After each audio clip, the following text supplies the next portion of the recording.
안녕하세요. 말씀으로 나를 살리고 세상을 살립니다. 말씀 한 모금의 김승태 전도사입니다. 오늘 공동체 성경 읽기 본문은 창세기 21장에서 23장까지의 말씀인데요. 그 중에서 오늘은 22장 1절에서 2절을 봉독하고 함께 말씀의 물가로 나아가도록 하겠습니다. 그 일 후에 하나님이 아브라함을 시험하시려고 그를 부르시되 아브라함아 하시니 그가 이르되 내가 여기 있나이다. 여호와께서 이르시되 내 아들 내 사랑하는 독자 이삭을 데리고 모리아 땅으로 가서 내가 내게 일러준 한 산 거기서 그를 번제로 드리라. 이 장면은 개인적으로 저에게는 성경 전체에서도 가장 충격적인 장면 중에 하나입니다. 왜냐하면 하나님의 약속의 통로였던 그 아들, 아브라함이 늦은 나이에 얻은 유일한 아들, 무엇보다도 내 사랑하는 독자라고 하나님께서 말씀하셨던 그 이삭을 번제로 드리라는 명령이기 때문입니다. 여러분, 번제가 무엇인지 아십니까? 번제는 제물의 각을 떠서, 그러니까 각을 뜬다는 건 뭐냐면 제물을 토막을 내서 그 안과 밖을 완전히 불태우는 것을 말하는 제사입니다. 그러니까 일부만 드리는 제사가 아니라 그 제물의 전부를 온전히 태워서 하나님께 드리는 예배가 바로 번제입니다.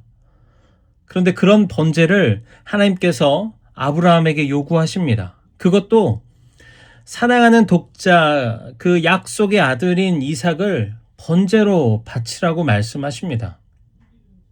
그런데 정말 놀라운 것은 하나님의 이 명령에 대한 아브라함의 반응입니다. 아브라함은 그 명령에 질문하지 않습니다. 항의하지도 않습니다. 하나님의 뜻을 이해하려고 애쓰지도 않습니다. 아브라함은 하나님께서 명령하시자 그저 곧바로 순종합니다. 그리고 이삭을 데리고 하나님께서 지시하신 그 모리아 산으로 향해서 올라갑니다. 이 장면을 좀 비꼬아서 보면 아브라함을 오해할 수 있습니다.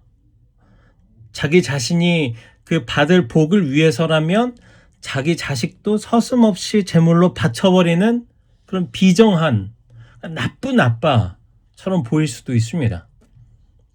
그러나 성경은 아브라함을 그런 사람으로 말씀하고 있지는 않습니다. 아브라함의 순종은 비정함이 아니라 냉혹함이 아니라 하나님을 향한 깊은 믿음에서 나오는 순종이었습니다.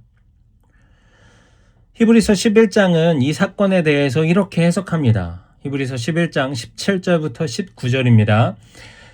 아브라함은 시험을 받을 때에 믿음으로 이삭을 드렸으니 그는 약속들을 받은 자로 돼 그 외아들을 드렸느니라. 그에게 이미 말씀하시기를 내 자손이라 칭할 자는 이삭으로 말미암으리라 하셨으니 그가 하나님이 능히 이삭을 죽은 자 가운데서 다시 살리실 줄로 생각한지라. 비유컨대 그를 죽은 자 가운데서 도로 받은 것이니라. 아멘. 아브라함은 하나님께서 능히 죽은 자 가운데서 이삭을 다시 살릴 수 있다고 믿었다라고 말씀하고 있습니다.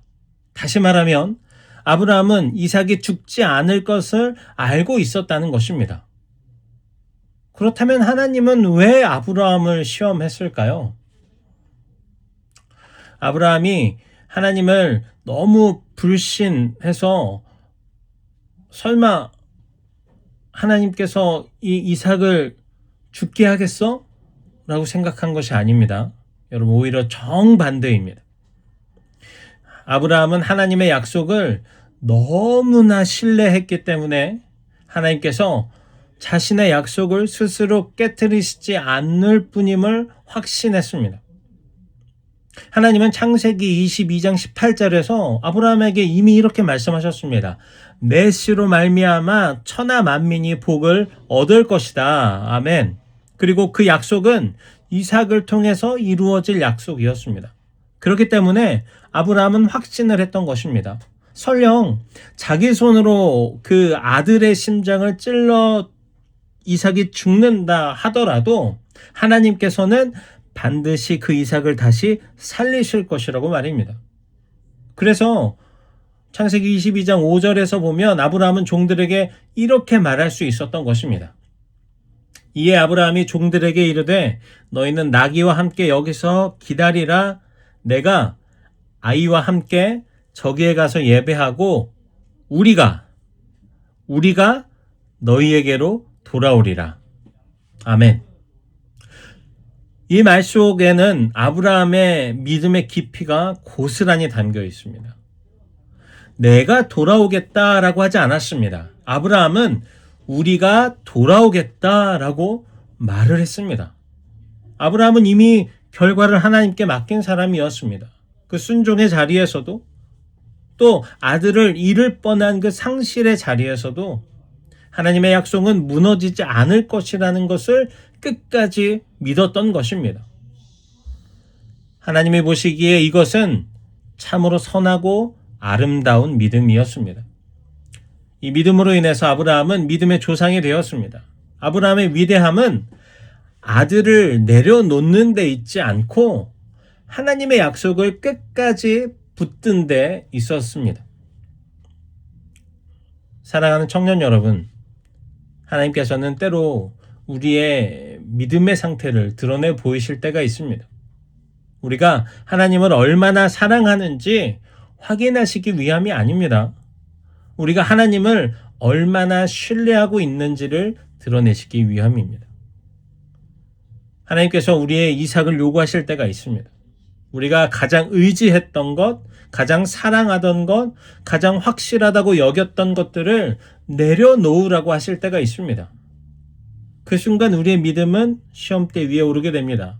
그때 우리가 하나님 앞에서 선하고 아름답고 순전한 믿음을 보여드릴 수 있다면 우리는 참으로 복된 사람입니다. 왜냐하면 선하고 아름다운 믿음을 지녔다는 것은 하나님과의 바른 관계 안에 있었다는 증거가 되기 때문입니다. 아브라함은 이삭을 잃지 않았습니다. 오히려 하나님을 더 깊이 알게 되었고 하나님을 더 깊이 사랑하게 되었고 하나님을 더 깊이 믿게 되었습니다. 그 번제의 불에 태워진 것은 이삭이 아니라 하나님을 전부 신뢰하지 못했던 아브라함 자신의 불신이었을 것입니다. 오늘 우리의 삶 속에서도 하나님은 여전히 우리에게 말씀하십니다. 내가 사랑하는 그것을 나에게 맡길 수 있겠느냐? 사랑하는 여러분, 그 부르심 앞에서 약속을 신뢰하며 우리가 다시 돌아오리라 라고 고백할 수 있는 믿음의 사람이 되기를 주님의 이름으로 축복합니다. 이제 기도의 물가로 함께 나아갑시다. 사랑과 은혜가 풍성하신 하나님 아버지, 오늘도 하나님의 말씀을 허락하심에 감사합니다. 주님, 우리는 여전히 붙잡고 싶은 그 이삭을 내려놓기가 너무나도 어렵습니다. 그러나 결과가 아니라 주님 약속을 신뢰하며 주님께 순종할 수 있는 믿음을 우리에게 허락해 주십시오. 우리의 삶과 예배를 주님의 손에 맡겨드립니다. 우리가 다시 돌아오리라 이렇게 고백하며 끝까지 주님을 신뢰하는 우리가 되게 해 주십시오. 하나님, 우리나라와 이 민족이 겸손하게 하나님의 말씀에 귀 기울이기를 소망합니다. 하나님이 세우신 이 나라의 지도자들이 하나님을 경외함으로 이 나라의 산적한 문제들을 해결하게 해주십시오. 또한 갈라진 이 땅이 하나님의 사랑으로 하나 되고 복음으로 통일이 되게 하여 주시옵소서. 주님, 오늘 하루를 축복해 주십시오. 오늘 하루 만나는 모든 삶의 영역과 상황과 관계에서 하나님이 보시기에 꼭 필요한 것들로 채워주시고 지혜를 주시고 만남의 축복을 허락해 주십시오. 감사합니다. 사랑합니다. 우리의 믿음의 이유 되시는 예수님의 이름으로 기도합니다. 아멘.